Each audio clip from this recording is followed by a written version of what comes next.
针对永康西湾地方池整体景观规划，市府水利局预计投入3500万进行水资源环境的改造，包括改善池底铺面，借由相关的休闲设施导入，增加市民多元化的活动空间。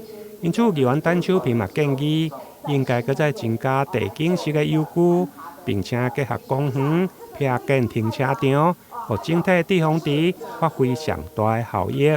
这个是你们所规划出来，你有分析啊，这个规划，但是这个规划确实是不错啦，很好。但是我看到我们池底的篮球场，还有儿童游戏区，那么这些以外，我们街头广场还有亮点的意象，我们的艺术装置啦，哈，我感觉个有还要再注入一些比较活泼的啦，哈。本席建议就是在我们的地景设施。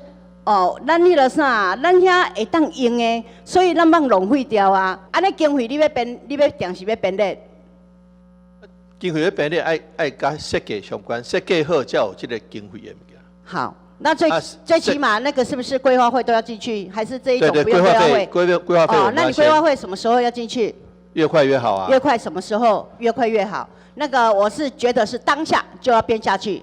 当下，对啊，我要当下。我来盘点一下我二倍金还有没有剩，因为二倍金今年那么就是用二倍金，第二预备金。对。如果没有第二预备金的话，如果没有今年的第二预备金，就明年的二倍金。另外，有关永康保园加大湾里的活动中心新建，议员嘛提出，希望借由公设改变用地类别调整，提升活动中心的建片率，和民众有更好的使用空间。